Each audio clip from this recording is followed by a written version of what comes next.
एक ताजिर बिजनेसमैन जो मवेशियों का, जानवरों की खरीदो फरोख्त का काम करता था, जैसे आजकल कैटल फार्म वगैरह के जरिए काम किया जाता है, तो वो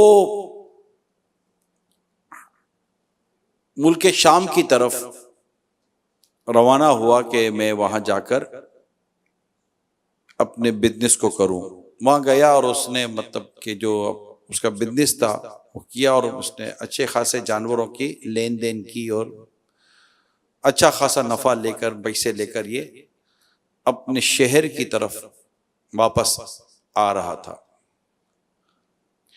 उसकी जो बिजनेस की जो मूवमेंट थी उसको एक शख्स मॉनिटर कर रहा था, डाकू था वो, कि ये कहाँ जा रहा है, कहाँ से पैसे ले रहा है वगैरह वगैरह करके।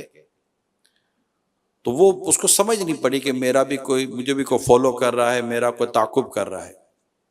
खैर, ये अपने शहर की तरफ जब चल रहा था तो रास्ते में एक वीराना था, जंगल टाइप का। वहां एक दरख्त के नीचे उसने थोड़ा सा आराम करने की, थक गया था, लेट गया। जैसे उसने वहां पर आराम करने के लिए जैसे वो आराम के लिए लेटा, फौरन वो डाकू वहां पहुंच गया।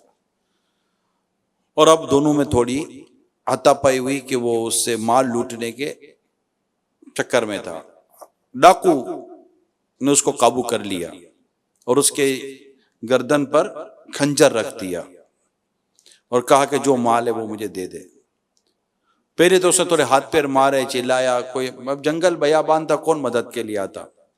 खैर, जो पैसे माल दौलत उसके पास था सारा उसने डाकू के हवाले कर दिया। अब उसके पास रास्ता ही नहीं था।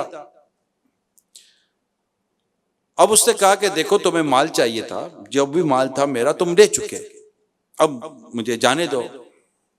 अब डाकू पर उसका खून सवार था कि नहीं, अब इसको छोड़ना भी नहीं है। ये बदकिस्मती के साथ ये इनकी सोच बन जाती है, तो छोड़ेंगे तो ये बाद में हमको प्रॉब्लम करेंगे। तो ये समटाइम ऐसा ही करते हैं कि लूटते भी हैं और फिर आगे की कार्रवाइयां भी कर डालते हैं। तो उसने कहा नहीं, मैं तो तुझे कत्ल करके ही दम लूंगा। तो उसने कहा मेरे छोटे बच्चे हैं, मेरी फैमिली है, मुझे जाने दो। अब तुमने जो चाहिए तो तुम्हें ले लिया। मगर उसने उसको कत्ल करने का जहन बना लिया था। उससे फिर हाथ पैर मारे, थोड़ा चिल्लाया, मगर कहीं कोई भी वहां पर, वीराना था, जंगल तक कौन आता। अब करीब था कि इसकी गर्दन पर वो खंजर फेर कर उसे कत्ल कर देता। प्यारे समय, अचानक उसकी नजर, क्योंकि वो लेटा हुआ था और उसके गर्दन पर खंजर था, अचानक उसकी नजर दरख्त पर की शाखों पर दो कबूतरों पर पड़ी। उसने जो आखिरी जुमले जैसे यूं कहता हुआ दुनिया से चला गया, एक कबूतरों तुम गवाह रहना, एक कबूतरों तुम गवाह रहना जो मेरे साथ हो रहा है,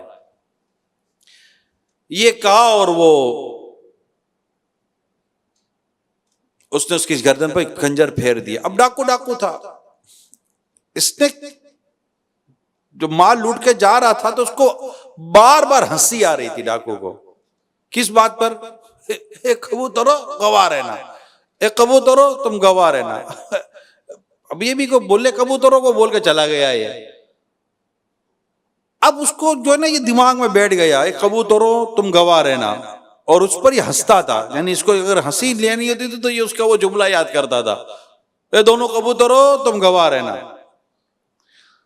अच्छा, चंद दिन गुजर गए, वालिद घर पर नहीं है तो बेटों को और घर वालों को तशवीश हुई। उन्होंने ढूंढना शुरू किया। हलब पहुंचे, जहां पर ये तिजारत के लिए पहुंचे थे। बातचीत हुई तो पता चला कि आए थे, माल खरीदा और वो सब हुआ। मजीद उसने थोड़ी मालूमात की तो फिर उसको लोगों ने बताया कि इस तरह तुम्हारे वालिद साहब घर की तरफ आ रहे थे और इस तरह हमें लगा है कि किसी डाकू ने हमला किया। हमने आपके वालिद साहब की खून में लिथड़ी हुई लाश मिल पाई और हमने फला कब्रिस्तान में आपके वालिद साहब को दफन कर दिया है।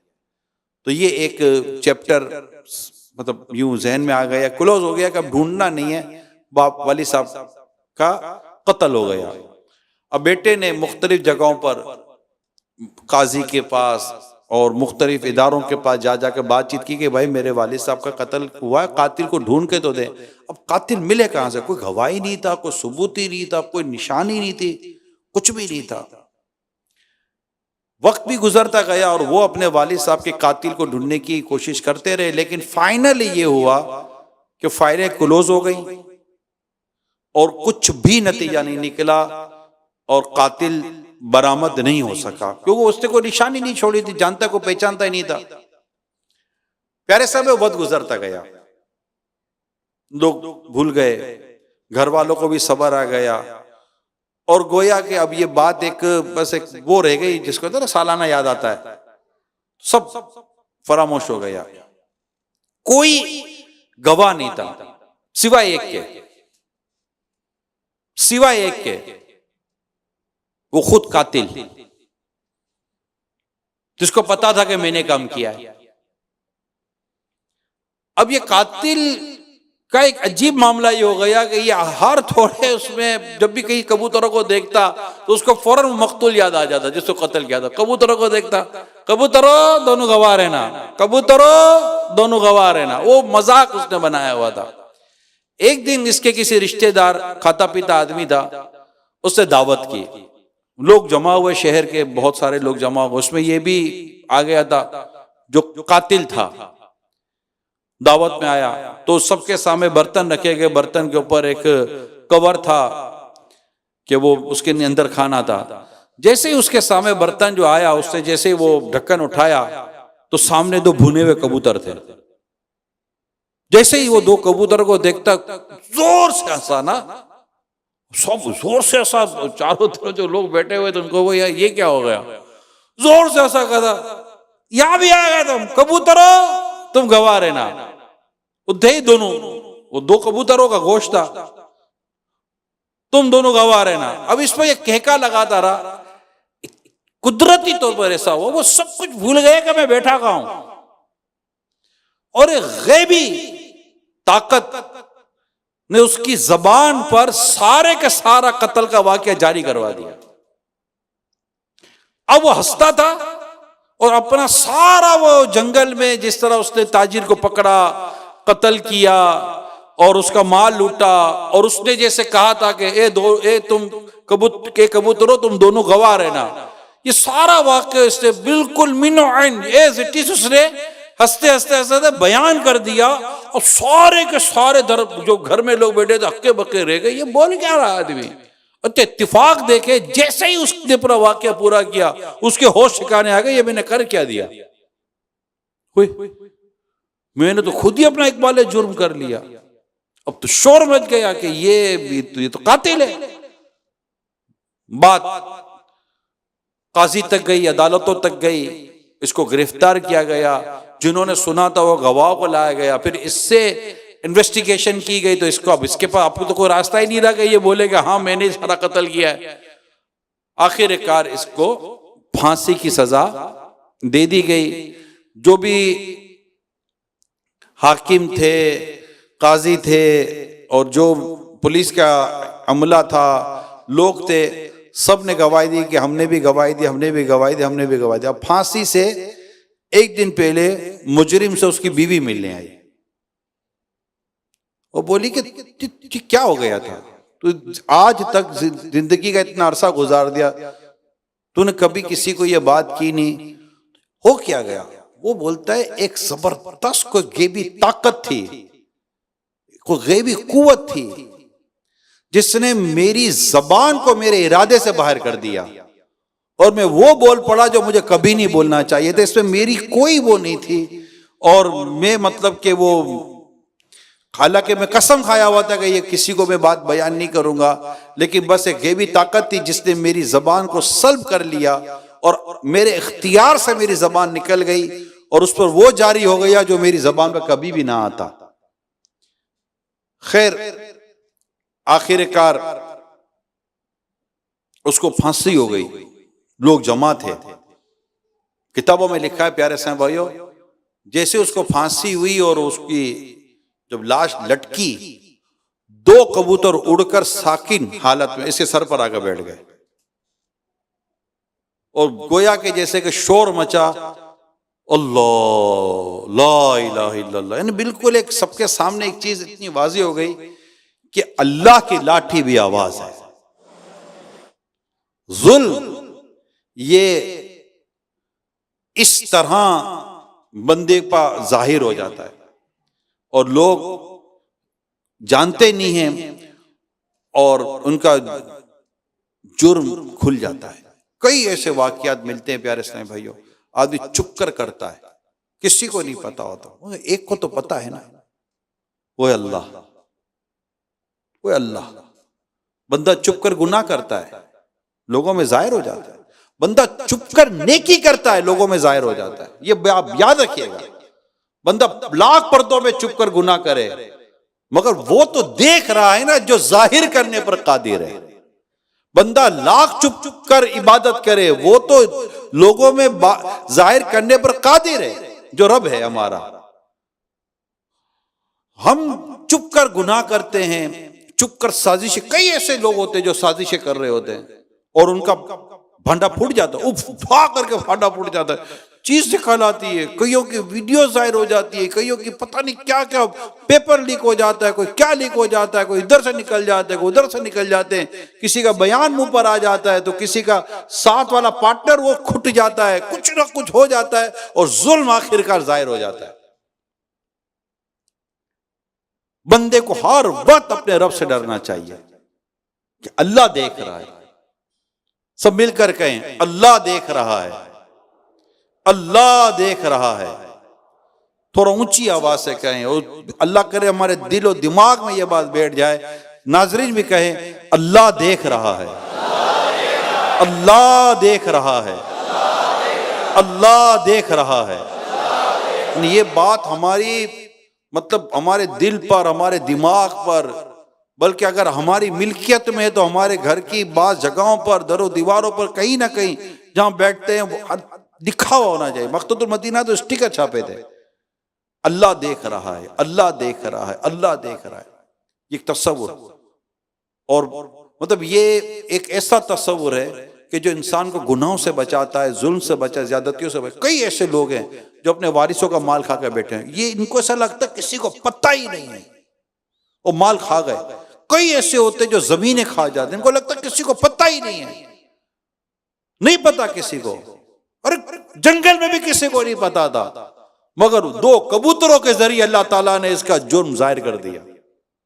दो कबूतरों के जरिए, जिस पर यह हंस रहा था, मगर कबूतर भी हैं तो रब की मखलूक ना, पैदा तो उनको भी खालिक हकीकी ने किया है, लेकिन मजलूम की आखिर रंग लाई और जालिम का राज खुल गया। इसी के अपनी जबान से खुला, जरा सोचिए तो सही, इसी के अपनी जबान से खुला। अल्लाह की गिरफ्त बड़ी सख्त है। हजरत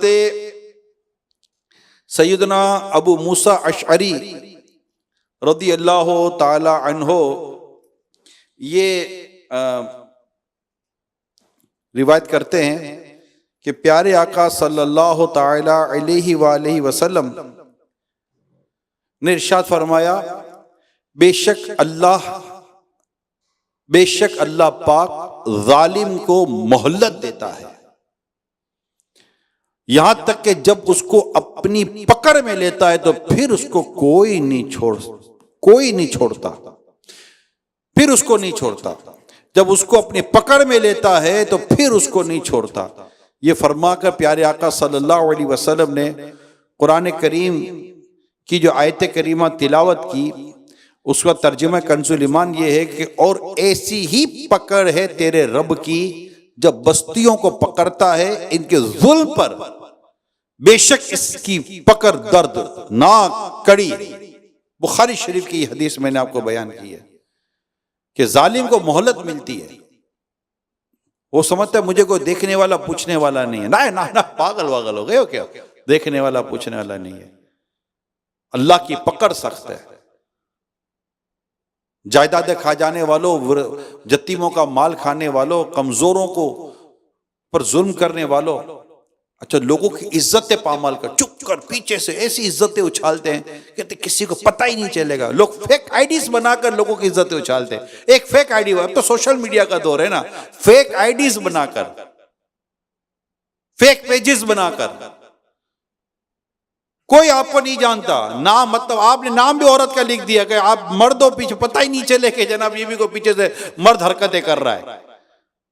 सारे काम आप लेकर जो कर रहे हैं, मैं उनको कह रहा हूं कर रहे हो, मगर ये बंदे भूल क्यों जाते कि तेरा रब सब जानता है। तूने जो दुनिया में लोगों पर जुल्म किया, ज्यादती की, इनके माल में, इनकी जान में, इनकी इज्जत में, जो तूने 10 अंदाजी की, याद रखिएगा नबी पाक सल्लल्लाहु अलैहि वसल्लम की हदीस पाक को कभी भूलना नहीं है कि मुसलमान का मुसलमान पर हराम है उसकी जान, उसकी माल और उसकी इज्जत। आप किसी मुसलमान की इज्जत में हाथ डाल रहे हैं, आप किसी मुसलमान की जान ले रहे हैं, आप किसी मुसलमान की माल में हाथ डाल रहे हैं, उसकी आबरू में हाथ डाल रहे हैं, और आप समझते कुछ भी नहीं होगा, नादान हो। ये कैसे हो सकता है कि आप इतना जुल्म करें और कुछ भी ना हो? मोहलत मिली है, वक्त मिला है। इस मोहलत में तो बंदा अल्लाह के बारगाह में रुजू करे, हक तलफियां जो हुई हैं उनकी माफी तलब करे और अपने रब को राजी करे, अल्लाह की पकड़ से डरे। और ये जो कत्ल कर देते हैं, मतलब पता नहीं चलता, कत्ल करके चले जाते हैं, अल्लाह अल्लाह कत्ल कर देते, उफ, कत्ले ना हक गुनाह अजीम है। तिरमिज़ी शरीफ में है, हजरत सईदना अबू सईद खुदरी रज़ी अल्लाह तआला अन्हु हजरत अबू हुरैरा रज़ी अल्लाह तआला अन्हु से नकल करते हैं, अगर तमाम आसमान और जमीन वाले एक मुसलमान का खून करने में शरीक हो जाएं, तमाम आसमान और जमीन वाले एक मुसलमान का खून करने में शरीक हो जाएं, अल्लाह पाक उन सबों को मुंह के बल औंधा करके जहन्नम में डाल देगा, औंधा करके जहन्नम में डाल देगा। अल्लाह अल्लाह अल्लाह। हम जुल्म को कुछ हल्का ही मतलब माज़अल्लाह सुमा माज़अल्लाह हमने जाना ही नहीं है कि जुल्म की किस कदर होलना किया है।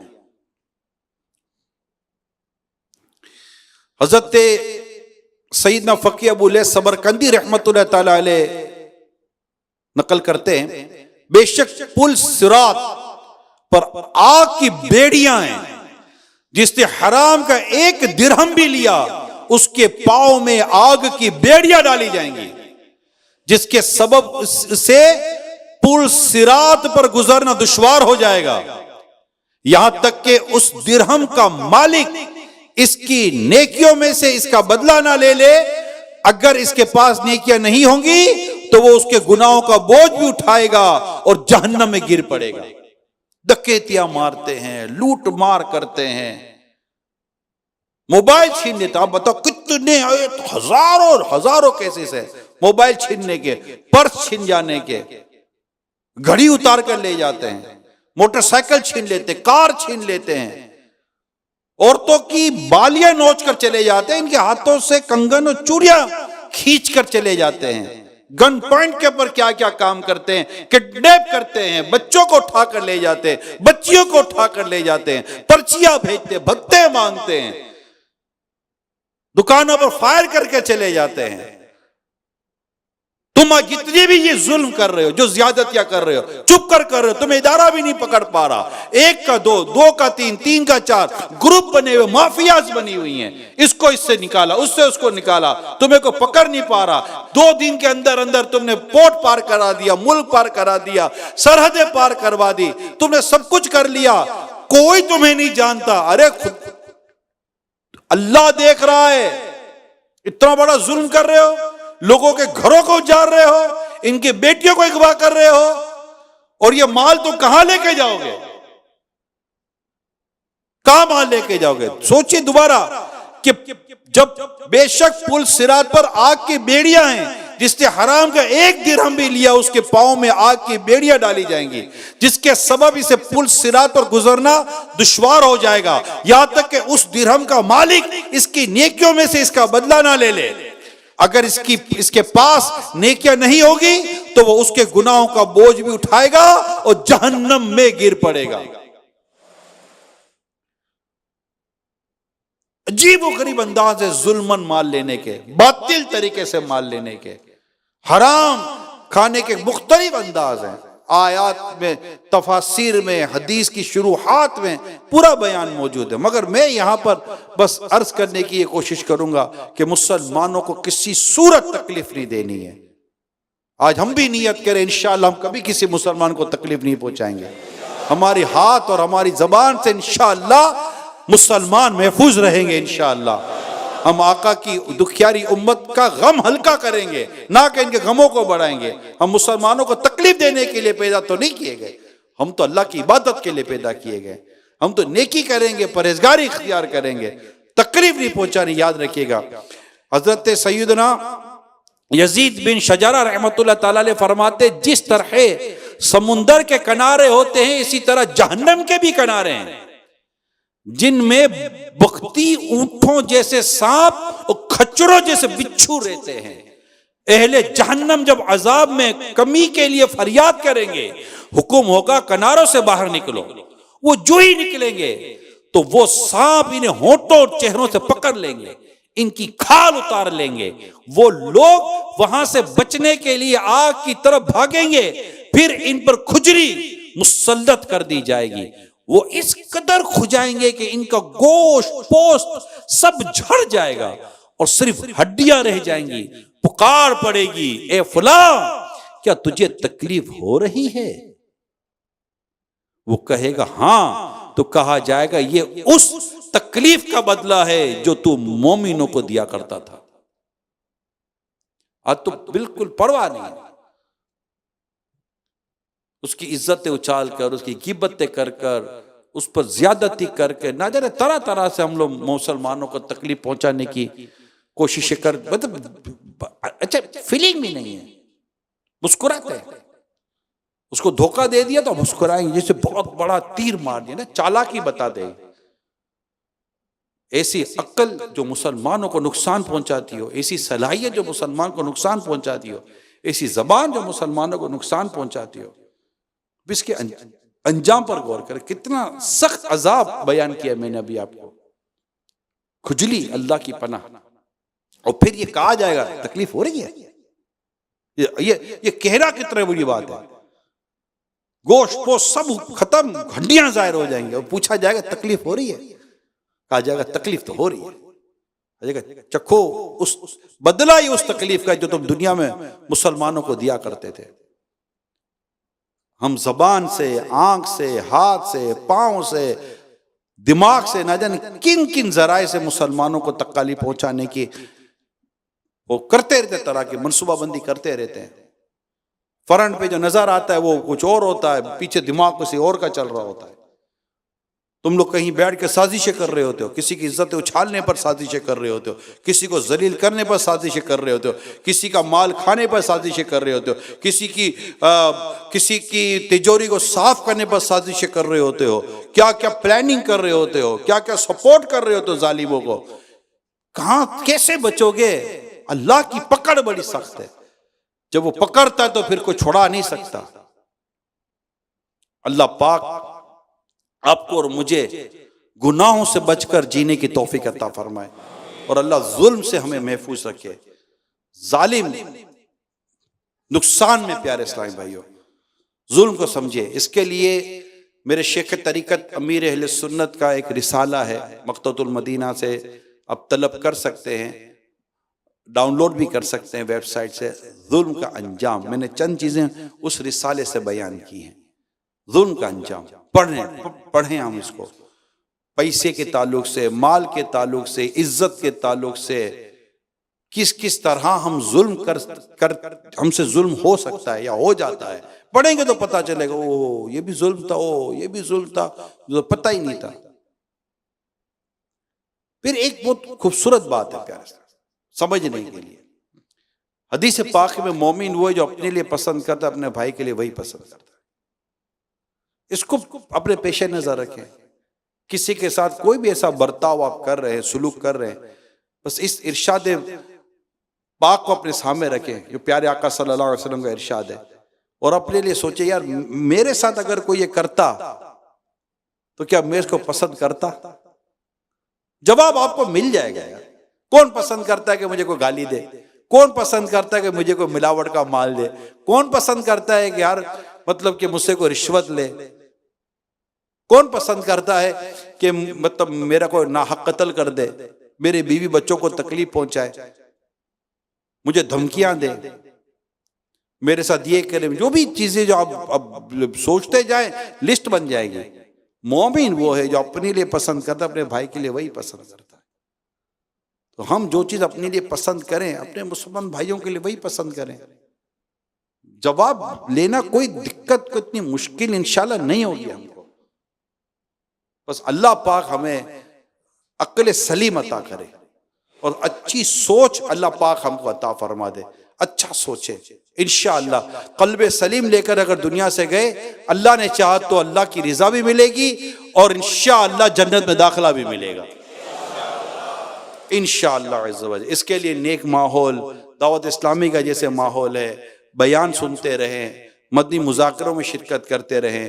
दर्स व बयान जो दावत इस्लामी के होते हैं, इनमें दावत इस्लामी के जो आशिकान रसूल मुबल्लिकीन हैं, इनके साथ उठने बैठने का मामूल रखें। जब मदरसतुल मदीना बालिगान में मामूल रखें, हफ्तावार इज्तिमा में, दीगर मदनी काफिलों में, नेकी की दावतों में मामूल रखें कि ये ज़रूरी है। एक आध दफ़ा सुन लेने से ज़रूरी नहीं कि हमारी सोच बदल जाएगी। बाद वक़्त होता है ओहो बस अब ठीक है, अब नहीं। मगर जब वापस जाते हैं तो इसी तरह के अजीब व गरीब किस्म के दोस्त मिल जाते हैं। नहीं होता लड़का लुटेरा, नहीं होता लड़का चोर, नहीं होता ये लड़का मोबाइल लूटने वाला, मोटरसाइकिल लूटने वाला। इसको नहीं होता। इसको इसके दोस्त बना देते हैं। अबे चलना डरपोक कर इसको आदि मुजरिम बना देते हैं। अबे डरता क्या, देख मजे लगे हुए, देख बटवे भरे हुए हम लोगों के। हाँ बस लिया मोबाइल, दे थप्पड़ पर मारा, मोबाइल छीना, मार्केट में बेचा, 30-40 हजार रुपए जेब के अंदर, 1-1.5 लाख का मोबाइल बेच दिया हमने। देख जेब भरी हुई है, बोल क्या चाहिए? अरे जेब भरी है। हाँ कुछ नहीं होता यार, कुछ नहीं होता, इधर उधर 2-10 हजार रुपए देकर हम भी निकाल आते। ये इस तरह की बातें कर उसको उभारते हैं बदकिस्मती के साथ। बेरोजगारी बहुत है। नौजवान को काम का काम करे तो अल्लाह करे तो यूं रास्ते मिल जाते हैं। नशे की तरफ लगा देते हैं, नशा बेचने की तरफ लगा देते हैं, जवानियां बर्बाद कर रहे होते हैं। पहले उसको नशे का आदी बनाएंगे, पहले फ्री में नशा देंगे। ये मेरे इस्लामी भाइयों याद रखना, ये जो माफिया है ना, ये बड़ी गंदी माफिया है। सिगरेट के आदी को पहले मुफ्त में नशा पिलाते हैं, चर्स, हीरोइन, तरह की, और उसको आदी बनाते हैं। एक का दो में वो या चंद एक में शायद आदी बन जाता होगा। अपने को अल्लाह का शुक्र है तजर्बा नहीं है, सिगरेट का तजर्बा नहीं, कभी पी नहीं आती नहीं सिगरेट कैसे पी जाती है, टुबे को एक्सपीरियंस है ही नहीं, अल्लाह का शुक्र है।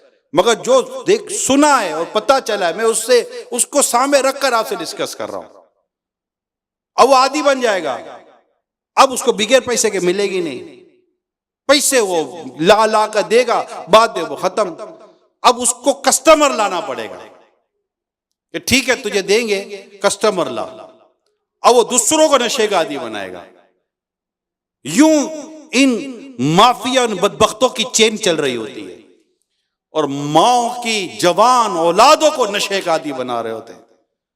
इसलिए आपको बार बार हम दावत इस्लामी की इस प्लेटफॉर्म से कह रहे होते हैं, अमील सुन्नत फरमा रहे होते हैं, प्यारे इस्लामी भाइयों कहीं मत जाइए, दावत इस्लामी के दीनी माहौल में रहिए। माँ बाप परेशान हो जाते हैं प्यारे इस्लामी भाइयों। अल्लाह पाक हम सब की हिफाजत करे, हम सब का ईमान सलामत रखे, दुनिया और आखिरत की भलाई अल्लाह हमारा मुक़द्दर फरमाए। आमीन बिजाहिन नबी अमीन सल्लल्लाहु अलैहि वसल्लम।